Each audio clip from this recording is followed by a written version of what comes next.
ಮೇಡಮ್ನವರೇ ನಿಮ್ಮ ಹಾಡುಗಳು ಕೇಳಿದ್ವಿ ಬೆಳಗ್ಗೆ ಹಾಕಿದ್ರು ಅಂತಾರೆ, ಟಿ ವಿಲಿ ಬರ್ತಿತ್ತು ಅಂತ. ಈಗ ಯಾವ ದೇವಸ್ಥಾನಕ್ಕೆ ಹೋದ್ರು ನಿಮ್ಮ ಹಾಡುಗಳು ನಮ್ಮ ಹತ್ರ ಇದೆ, ನಾವು ಹಾಕ್ತೀವಿ ಯಾವಾಗಲೂ ಅಂತಾರೆ. ಅದಕ್ಕಿಂತ ಒಂದು ಸೌಭಾಗ್ಯ ಇನ್ನೇನಿದೆ.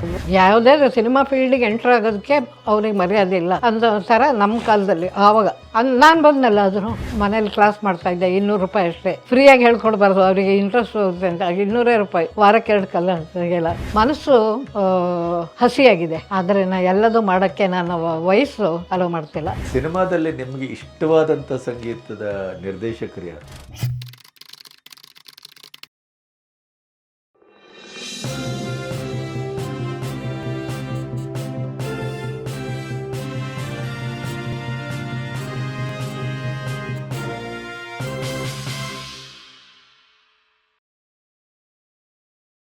ನೀವು ಸುಗಮ ಸಂಗೀತವನ್ನ ಈ ರೀತಿಯಲ್ಲಿ ಉಚಿತವಾಗಿ ಊರೂರಿಗೆ ಹೋಗಿ ಕಲಿಸಬೇಕು ಅಂತ ಹೊರಟ ಉದ್ದೇಶ ಏನು? ಹೌದು, ಅದು ಯಾಕೆ ನಾನು ಕಷ್ಟಪಟ್ಟಿದ್ದೀನಿ. ಆಮೇಲೆ ನನಗೆ ಸರಿಯಾದ ಸಾಥಿನೂ ಸಿಕ್ಕಿದ್ದಾರೆ. ಶ್ರೀನಿವಾಸ್ ಅವರಿಗೂ ಒಂದು ದುಡ್ಡಿನ ಆಸೆ ಇದ್ದಿದ್ದರೆ ನಾನು ಅದಕ್ಕೋಸ್ಕರ ಕೇಳಬೇಕಾಗಿತ್ತು, ಅವರಿಗೂ ಇಲ್ಲ. ಅವ್ರಿಗೂ ಮೇಡಮ್ ಹೇಳ್ಕೊಡೋಣ ಅಷ್ಟೇ, ಇವತ್ತಿಗೂ ಹಾಗೆ. ಈಗ ಅದೇ ಪ್ರೀತಿ ವಿಶ್ವಾಸದಿಂದ ಗೋಪಿ ಶ್ರೀನಿವಾಸ ಇದ್ದಾರೆ. ಅದೊಂದು ನಮಗೆ ಒಂದು ಅದೃಷ್ಟ. ನನಗೆ ಯಾವ ಥರ ಕಷ್ಟನೂ ಬರಲಿಲ್ಲ. ಆಮೇಲೆ ಅಮೇರಿಕಕ್ಕೆ ಹೋಗಿದ್ದೆ, ಅಮೇರಿಕಾದಲ್ಲೂ ಶಿಬಿರ ಮಾಡಿದ್ದೀನಿ. ಹಾಗಾಗಿ 1992 ನನಗೆ ಅಕಾರ್ಡಿಂಗ್ ಅವಾರ್ಡ್ ಬಂದಾಗ ನಾನು ತೊಗೊಳಕ್ಕೆ ನಾನು ಇಲ್ಲಿರಲಿಲ್ಲ, ಅಮೇರಿಕಕ್ಕೆ ಹೋದ ಸುನೀಲ ಚಿಕ್ಕನೋ ಎಲ್ಲ ಅವ್ರು ತೊಗೊಂಡಿಲ್ಲ. ಹಾಗಾಗಿ ಡಾಕ್ಟರ್ಸು, ಇಂಜಿನಿಯರ್ಸು ಎಲ್ಲ ಬಂದು ಕೇಳೋರು. ನಮಗೆ ಆ ಜಂಜಾಟದಲ್ಲಿ ಸಾಕಾಗೋಗಿತ್ತು ಅಂತ 2 ದಿನ. ಕೆಲವ್ರು ಕೇಳ್ಬೋದು 2 ದಿನದಲ್ಲಿ ಏನು ಸಂಗೀತ ಹೇಳ್ಕೊಡ್ತೀರಿ ಅಂತ. ಖಂಡಿತ ಅದು ಮುಟ್ಟಾಳ ಕೆಲಸ, 2 ದಿನದಲ್ಲಿ ಕಲಿಸೋಕ್ಕೆ ಆಗೋದಿಲ್ಲ. ಆದರೆ ಸಂಗೀತ ಜ್ಞಾನ ಇದ್ದವರಿಗೆ ಹಾಡು ಬರುತ್ತೆ. ಆಮೇಲೆ ಸಾಹಿತ್ಯ ನಮ್ಮ ಥರ ಯಾರಾದರೂ ಆಮೇಲೆ ಎಲ್ಲ ಶಿಬಿರಗಳು ಮಾಡೋಕ್ಕೆ ಶುರು ಮಾಡಿದ್ರು.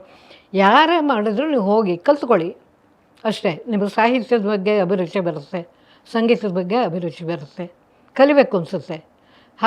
ಹಾಗಾಗಿ ಶಿಬಿರಗಳು ಮಾಡ್ತಾಯಿದ್ವಿ. ಕೆಲವರು 2 ದಿನದಲ್ಲಿ ಏನು ಸಂಗೀತ ಹೇಳ್ಕೊಡೋಕ್ಕಾಗುತ್ತೆ ಅಂತಾರೆ. ಅವ್ರಿಗೆ ಸಂಗೀತದ ಬಗ್ಗೆ ಆಸಕ್ತಿ, ಸಾಹಿತ್ಯದ ಬಗ್ಗೆ ಆಸಕ್ತಿ ಹುಟ್ಟಿದ್ರೆ ಸಾಕು, 4 ತಾನಾಗೆ ಅದು ಮುಂದುವರ್ಕೊಂಡು ಹೋಗುತ್ತೆ. ಹಾಗಾಗಿ ಸುಮಾರು 35-40 ಸಾವಿರ ಜನಕ್ಕೆ ಹೇಳ್ಕೊಟ್ಟಿದ್ದೀನಿ ಇಬ್ಬರೂ. ನನಗೆ ಈಗ ನೀವು ಒಂದು ದಿನ ರಾತ್ರಿಯಲ್ಲಿ, ಸಂಪಿಗೆ ಮರದ ಹಸಿರೆಲೆ, ಈ ಥರದ ಹಾಡು, ಇವೆಲ್ಲವೂ ಇದು ಸುಮಿತ್ರಮ್ಮನ ಒಂದು ಸಿಗ್ನೇಚರ್ ಹಾಡುಗಳು. ಇವೆಲ್ಲ ನಿಮಗೆ ಮೊದಲ ಜನಪ್ರಿಯತೆಯನ್ನು ತಂದುಕೊಟ್ಟ ಹಾಡು ಯಾವುದು ಸಿನಿಮಾದಲ್ಲಿ? ನನಗೆ ಧರ್ಮಸ್ಥಳ ಮಂಜುನಾಥ, ಆಮೇಲೆ ಹಾಡುಗಳು ನೋಡು ನೋಡು ಕಣ್ಣಾರ, ಅದು. ಆಮೇಲೆ ತುಂಬ ನಾನು ಹಾಡದೇ ಇದ್ದಿದ್ದು ದೇವರೇ ಇಲ್ಲ. ಹಾಗಾಗಿ ನಾನು ಎಲ್ಲಿ ದೇವಸ್ಥಾನಕ್ಕೆ ಹೋದ್ರು, ಮೇಡಮ್ನವರೇ ನಿಮ್ಮ ಹಾಡುಗಳು ಕೇಳಿದ್ವಿ ಬೆಳಗ್ಗೆ ಹಾಕಿದ್ರು ಅಂತಾರೆ, ಟಿ ವಿಲಿ ಬರ್ತಿತ್ತು ಅಂತ. ಈಗ ಯಾವ ದೇವಸ್ಥಾನಕ್ಕೆ ಹೋದ್ರು ನಿಮ್ಮ ಹಾಡುಗಳು ನಮ್ಮ ಹತ್ರ ಇದೆ, ನಾವು ಹಾಕ್ತೀವಿ ಯಾವಾಗಲೂ ಅಂತಾರೆ. ಅದಕ್ಕಿಂತ ಒಂದು ಸೌಭಾಗ್ಯ ಇನ್ನೇನಿದೆ. ಹೌದು. ಯಾಕೆ ಎಲ್ಲರೂ ಆಮೇಲೆ ದೊಡ್ಡವರೆಲ್ಲ ನಮಸ್ಕಾರ ಮಾಡೋಕ್ಕೆ ಬರ್ತಾರೆ. ನನಗೆ ಹಿಂಸೆ ಆಗುತ್ತೆ, ಎಷ್ಟು ಹಾಡ್ತೀರಿ ತಾಯಿ ನೀವು ಹಾಡು ಅಂತಾರೆ ಎಲ್ಲ. ಸಂತೋಷ. ಅದಕ್ಕೆ ಹೇಳಿದ್ದು ನಾನು, ಬಯಸದೇ ಒಂದು ಭಾಗ್ಯಗಳಲ್ಲಿ ಇದು ಒಂದು. ಜನರ ಪ್ರೀತಿ, ವಿಶ್ವಾಸ, ಆದರ, ಗೌರವ, ಫ್ಯಾನ್ ಫಾಲೋಯಿಂಗ್ ಬೇರೆ, ಆದರೆ ಅವರು ನಿಜವಾಗ ಮನಸ್ಫೂರ್ತಿಯಾಗಿ ನನಗೆ ಹರಿಸ್ತಾರಲ್ಲ, ಅದು ಸಂಗೀತದಿಂದ ಬಂದಿದ್ದು. ಸಿನಿಮಾದಲ್ಲಿ ನಿಮಗೆ ಇಷ್ಟವಾದಂಥ ಸಂಗೀತದ ನಿರ್ದೇಶಕರು ಯಾರು? ಇಷ್ಟವಾಗಿದ್ದು ಅಂತ ಹೇಳೋಕ್ಕೆ ಕಷ್ಟ ಆದರೂ ನನಗೆ ಹೆಸರು ತಂದು ಕೊಟ್ಟಿದ್ದು ಮೊದಲು ಮಂಜುಳಗಾನ, ಆಮೇಲೆ ಗಾಂಧಿ ತಾತನ ಸನ್ನಿಧಿಗೊಂದು ಆಮೇಲೆ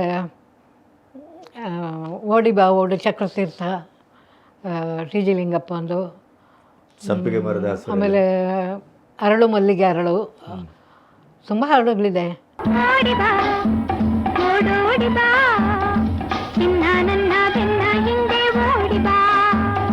ಆಮೇಲೆ ಇದು ಸಂಪಿಗೆ ಮರದ ಅಂತ ಇದ್ದೇ ಇದೆ.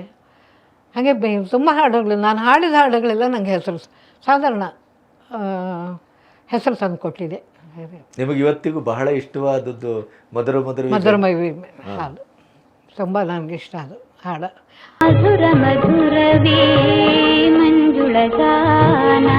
ಹೃದಯ ತಣಿಸುವ ಹೊಸತಾನ. ಅದೊಂಥರ ನನಗೆ ಪುನರ್ಜನ್ಮ.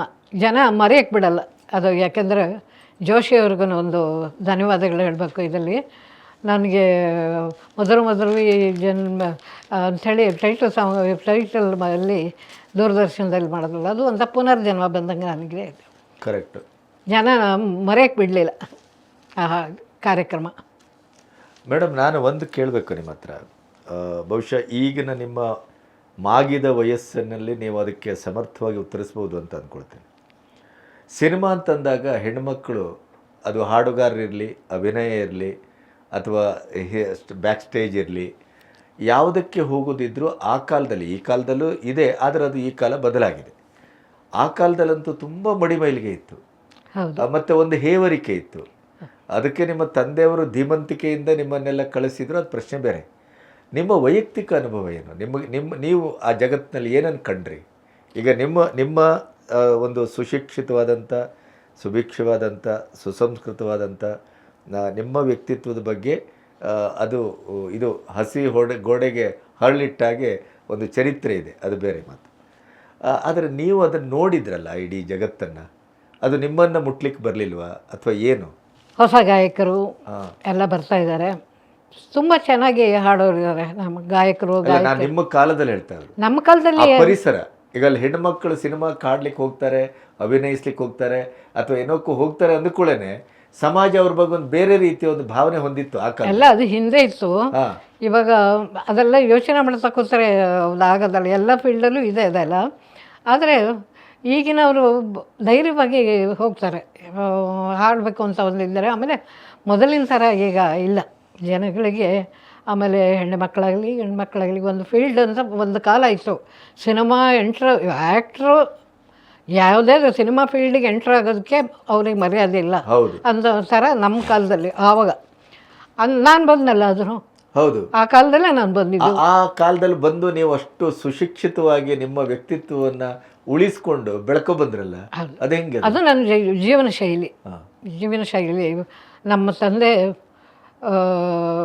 ಒಂದು ಹಾಕಿಕೊಟ್ಟ ನನಗೆ ಫೌಂಡೇಶನ್ ಚೆನ್ನಾಗಿ ಬುನಾದಿ ಹಾಕಿದರು. ಯಾವುದಕ್ಕೂ ನಿನಗೆ ಕಷ್ಟ ಬರುತ್ತೆ, ಕಷ್ಟಕ್ಕೆ ಧೈರ್ಯಗುಂದಿ ಅದನ್ನು ವಾಪಸ್ಸು ಬೇಡ, ಕಷ್ಟ ಎದುರಿಸೋ ಒಂದು ತಾಕತ್ತು ಇಟ್ಕೊಂಡು ಇದು ಮಾಡಬೇಕು ಅಂತ. ಹಾಗೆ ಬುನಾದಿ ನಂಗೆ ಗಟ್ಟಿಯಾಗಿರೋದ್ರಿಂದ ನಾನು ಯಾರು ಏನು ಅನ್ಸಿದ್ರೋ ಬಿಡ್ತಿದ್ರೋ ನಮಗೆ ಅದು ಬೇಕಾಗೇ ಇಲ್ಲ. ಹಾಗೆ ಆ ಥರ ಬೆಳೆದಿದ್ದರಿಂದ ನಾನು ಕಷ್ಟ ಬರಲಿಲ್ಲ ಅಂತ ಹೇಳೋಕ್ಕಾಗಲ್ಲ. ಕೆಲವು ಕಷ್ಟಗಳು ಬಂದಿದೆ, ಅದನ್ನು ಇಷ್ಟಪಟ್ಟ ಇದರಿಂದ ನಾನು ಅದನ್ನೆಲ್ಲ ನೆಗ್ಲೆಕ್ಟ್ ಮಾಡಿಬಿಟ್ಟೆ. ಅದಕ್ಕೆ ಉತ್ತರ ಕೊಡ್ತಾ ಹೋದರೆ ಅದು ಬೆಳ್ಕೊಂಡು ಹೋಗುತ್ತೆ. ಅಲ್ಲಿಗೆ ಕಟ್ ಮಾಡಿಬಿಟ್ರೆ ಆಗೋದು ಏನಿಲ್ಲ. ಹಾಗೆ ಬುನಾದಿ ಚೆನ್ನಾಗಿರೋದ್ರಿಂದ ನಮಗೆ ಎಲ್ಲೂ ತೊಂದರೆ ಆಗಲಿಲ್ಲ. ಈ ಚಲನಚಿತ್ರ ಒಂದು ಫೀಲ್ಡಲ್ಲಿ ಇದ್ದರೂ, ನಾನು ಆ ಕ್ಷೇತ್ರದಲ್ಲಿ ಇದ್ದರೂ ನನಗೆ ಯಾವುದು ತಲೆವರೆಗೂ ನಾನು ತೊಗೊಂಡು ಹೋಗೋದು ಅಲ್ಲಿಲ್ಲೇ ಆಚೆ. ಸೊ ಈಗ ನೀವು ಇಡೀ ಅಂದರೆ ಕೆಲವರಿಗೆ ಅನಿವಾರ್ಯ, ಮನೇಲಿ ಅವರು ನೋಡಬೇಕಾಗುತ್ತೆ ಅಂಥ ಟೈಮಲ್ಲಿ ಅಂಥವ್ರಿಗೆ ಇವೇನು ಹೇಳೋಕ್ಕಾಗಲ್ಲ. ಅವರು ಸ್ವಲ್ಪ ಎಲ್ಲ ಸಹಿಷ್ಣುತೆ ಇದೆಲ್ಲ ತಡ್ಕೊಂಡಿರ್ಬೇಕು. ನಮಗೆ ತಡ್ಕೊಂಡಿರೋ ಒಂದು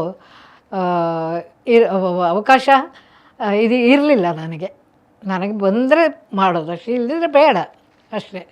ಹಾಗಾಗಿರೋದ್ರಿಂದ ನನಗೆ ಯಾವುದ್ರ ಬಗ್ಗೆನೂ ತಲೆ ಕೆಡಿಸ್ಬೇಕು, ಯಾರ ಬಗ್ಗೆನೂ ತಲೆ ಕೆಡಿಸ್ಕೊಳಕ್ಕೆ ಹೋಗ್ತಾ ಇರಲಿಲ್ಲ. ಈಗಿನ ಮಕ್ಕಳೆಲ್ಲ ತುಂಬ ಬುದ್ಧಿವಂತರು, ಅವರಿಗೆ ಎಲ್ಲಿ ಹೇಗೆ ಇರಬೇಕು ಹಂಗೆ ಎಲ್ಲ ಕಳ್ತಾರೆ. ಆಮೇಲೆ ಅನಿವಾರ್ಯತೆ ಅಂತ ಬಂದಿಲ್ಲ ಬಂದಿಲ್ಲ.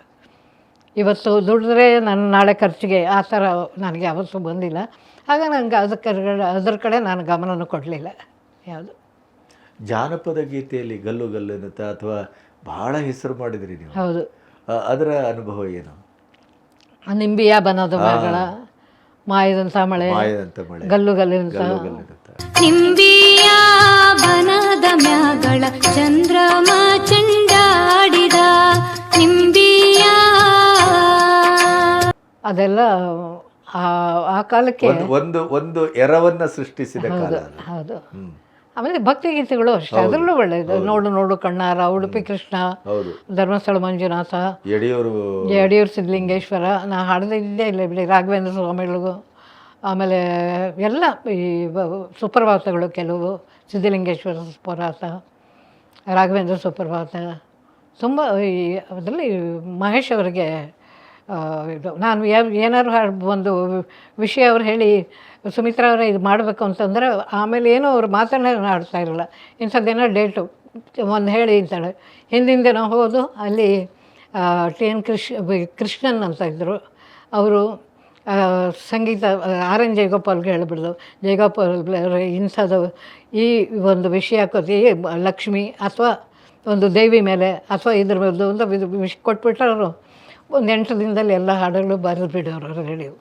ಹಿಂದಿನ ದಿನ ಹೋಗ್ಬಿಟ್ಟು ಒಂದು ಆವಾಗ ಪರಾಗ್ ಹೋಟೆಲ್ ಇತ್ತು, ಅಲ್ಲಿ ಇದ್ಬಿಟ್ಟು ಅವರು ಬರೋರು, ಸಂಗೀತ ನಿರ್ದೇಶಕರು ಜಯಗೋಪಾಲು ಬರೋರು. ಅಲ್ಲಿ ಅಷ್ಟು ಹಾಡುಗಳು 7-8 ಹಾಡುಗಳು ಅವರು ಸ್ವರ ಸಂಯೋಜನೆ ಮಾಡೋರು. ರಾಗದ ಸಂಯೋಜನೆ ಅವಾಗೆಲ್ಲ ರಾಗ ಸಂಯೋಜನೆ ಒಂದು ರಾಗ ಅದೇ ಇರುತ್ತೆ. ಆಮೇಲೆ ಸ್ವರ ಸಂಯೋಜನೆ ಮಾಡೋರು. ಮಾರನೇ ದಿವಸ ರೆಕಾರ್ಡಿಂಗ್. ಆಮೇಲೆ ರೆಕಾರ್ಡಿಂಗ್ ಅಂದರೆ ಅವಾಗೆಲ್ಲ ಇದು ಬಂದಿತ್ತು, ಟೆಕ್ನಾಲಜಿ ತುಂಬ ಇಂಪ್ರೂವ್ ಆಗಿತ್ತು. ಮೊದಲು ಟ್ರ್ಯಾಕ್ ಮಾಡೋದು, ಆ ಮಾರನೇ ದಿವಸ ಅಷ್ಟು ಹಾಡೋರು. ಮಾರನೇ ದಿವಸ ಅವರಿಗೆ ಟೂಟಕ್ಕೆ ಇದಕ್ಕೆಲ್ಲ ಕೊಟ್ಬಿಟ್ಟು ನಾವು ಬಂದುಬಿಡೋದು. ಅವ್ರು ಆದ ತಕ್ಷಣ ಕಳಿಸ್ಬಿಡೋರು. ಸಂಗೀತ ಮಹೇಶ್ ಅವರು ತುಂಬ ಎನ್ಕರೇಜ್ ಮಾಡಿದ್ರು. ಅದಕ್ಕೆ ಎಲ್ಲ ಯಾವುದು ಇಂಥದ್ದು ಮಾಡಬೇಕು ಅಂತಂದ್ರೆ ಅವ್ರು ಮಾಡಿಬಿಡೋರು. ಯಾರು ಬರೋರು, ಕೆಲವು ಮಠಾಧಿಪತಿಗಳು ಅವರು ಯಾರನ್ನಾರು ಕಳಿಸೋರು. ಮೇಡಮ್ ನಮ್ಮ ಗುರುಗಳ ಬಗ್ಗೆ ಅದರದ್ದು ಅದೆಲ್ಲ ಭಾಳ ಕಷ್ಟ. ಅವರ ಇದೆಲ್ಲ ಅವ್ರ ಅವರ ಹುಟ್ಟು ಇದು ಅವ್ರಿಗೆ ಹೇಗಾಯಿತು ಎಲ್ಲ ತುಂಬ ಇದು ಮಾಡಬೇಕು. ಅದಕ್ಕೆ ಜಯಗೋಪಾಲ್ಗೆ ಹೇಳ್ತಿದ್ರು. ಅವರೆಲ್ಲ ಕಲೆಕ್ಟ್ ಮಾಡಿ ಅವರ ಆ ಚರಿತ್ರೆ ಪೂರ್ತಿ ಮಾಡಿ ಬರೆದಿರೋರು. ಬರೆದು ಎಲ್ಲ ರೆಡಿ ಮಾಡಿ ಅವರು ಕೊನೆಗೆ ಕಳಿಸೋರು. ಅವ್ರ ಕಡೆಯವ್ರಿಗೆ ಇಂಥ ದಿನ ರೆಕಾರ್ಡಿಂಗು ಬಂದು ನೀವು ಕೇಳಬೇಕು, ಏನಾದ್ರು ತಪ್ಪಿದ್ರೆ ಅಲ್ಲೇ ತಿದ್ದಬೇಕು ಅಂಥೇಳಿ ಆ ಥರ ತುಂಬ ಮಾಡಿದ್ದೀನಿ. ಈ ಹಾಡನ್ನು ಎಷ್ಟು ಕಾಲ ಆಯಿತು ನೀವು ನಿಲ್ಲಿಸಿ? ಹಾಡುವ ವೃತ್ತಿಯನ್ನು ಎಷ್ಟು ಕಾಲದಿಂದ ನಿಲ್ಲಿಸಿದ್ರಿ? ಯಾವುದು? ಹಾಡೋದನ್ನು ಇತ್ತೀಚೆಗೆ ನಿಲ್ಲಿಸಿದ್ರಲ್ಲ ನೀವು? ಆಗಲಿ ವಯಸ್ಸಾಯ್ತಲ್ಲ, ಭಯ ಒಂಥರ ಇದಕ್ಕೆ. ಆಮೇಲೆ ಜನಗಳು ಏನೋ ಒಂದು ನಿರೀಕ್ಷೆ ಇಟ್ಟಿರ್ತಾರೆ. ಹಾಗಾಗಿ ಸಾಕು, ಇನ್ನು ನನ್ನ ಮಗನಿಗೆ ಮದುವೆ ಆಯಿತು, 7 ವರ್ಷ ಆಯಿತು. ಇವಾಗ ಅವಾಗಿಂದ ಕಡಿಮೆ ಮಾಡಿದೆ. ಮನೇಲಿ ಕ್ಲಾಸ್ ಮಾಡ್ತಾಯಿದ್ದೆ, 200 ರೂಪಾಯಿ ಅಷ್ಟೇ. ಅದು ಫ್ರೀಯಾಗಿ ಹೇಳ್ಕೊಡ್ಬಾರ್ದು, ಅವರಿಗೆ ಇಂಟ್ರೆಸ್ಟ್ ಹೋಗುತ್ತೆ ಅಂತ 200 ರೂಪಾಯಿ ವಾರಕ್ಕೆ 2 ಕಲ್ಲ ಕೆಲವು ಮಾಡ್ತಾಯಿದ್ದೆ. ಆಮೇಲೆ ಅದನ್ನು ನಿಲ್ಲಿಸಿದೆ. ಈಗ ಮೊಮ್ಮಗ ಇದ್ದಾನೆ. ಸೊ ಒಳ್ಳೆ ದೇವರಿಂದ ಒಳ್ಳೆ ಸೊಸೆ ಸಿಕ್ಕಿದ್ದಾಳೆ, ಶ್ರೇಯಾ ಅಯ್ಯರ್ ಅಂತೇಳಿ. ಆರಾಮಾಗಿ ಆನಂದವಾಗಿ ನನ್ನ ಈ ವಯಸ್ಸಿನಲ್ಲಿ ಅಂದರೆ ವಯಸ್ಸಿನಲ್ಲಿ ವಿಶ್ರಾಂತಿ ತೊಗೊಳಕ್ಕೆ ನನಗೆ ಇಷ್ಟ ಇಲ್ಲ. ಮನಸ್ಸು ಹಸಿಯಾಗಿದೆ. ಆದರೆ ಎಲ್ಲದೂ ಮಾಡೋಕ್ಕೆ ನನ್ನ ವಯಸ್ಸು ಅಲೋ ಮಾಡ್ತಿಲ್ಲ.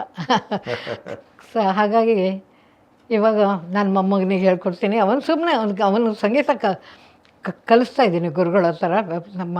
ಅವನು ಯಾವುದೋ ಇಲ್ಲಿ ಈಜೋಕ್ಕೆ ಹೋಗ್ತಾನೆ. ಅವನಿಗೀಗ 6ನೇ ವಯಸ್ಸು ಇದೆ. ಎಲ್ಲದರಲ್ಲೂ ಇಂಟ್ರೆಸ್ಟ್ ಇದೆ. ಮುಂದೆ ಏನಾಗ್ತಾನೋ ಆಗಲಿ, ಓದ್ತಾನೆ ಚೆನ್ನಾಗಿ, ಈಜು ಬರುತ್ತೆ, ಈಜು ಕಲಿತಾ ಇದ್ದಾನೆ, ಡ್ರಾಯಿಂಗ್ ಕಲಿತಾ ಇದ್ದಾನೆ. ಬಲವಂತ ಇಲ್ಲ, ಇಷ್ಟ ಇದ್ದರೆ 2 ವಾರಕ್ಕೆ 2 ದಿನ 2 ಇಲ್ಲದಿದ್ದರೆ ಈಗಿನ ಮಕ್ಕಳಂತೂ ಇದು ಮೊಬೈಲ್ ಹಿಡ್ಕೊಂಡು ಕೂತ್ಕೊಂಡ್ಬಿಡ್ತಾರೆ. ಅದು ಆಗಬಾರ್ದು ಅಂತ ಅವನು ಎಂಗೇಜ್ ಆಗಿರ್ತೀವಿ. ಹಾಗೆ ಇದೂ ಮೊಬೈಲು ಕೊಡ್ತೀವಿ. ಅಂದರೆ ಇಷ್ಟು ಅರ್ಧ ಗಂಟೆ ಇಷ್ಟು ಟೈಮಲ್ಲಿ ಇಷ್ಟು ಬಾ ಅಂದರೆ ಬಂದುಬಿಡ್ಬೇಕು, ತಕ್ಷಣ ಬರ್ತಾನೆ.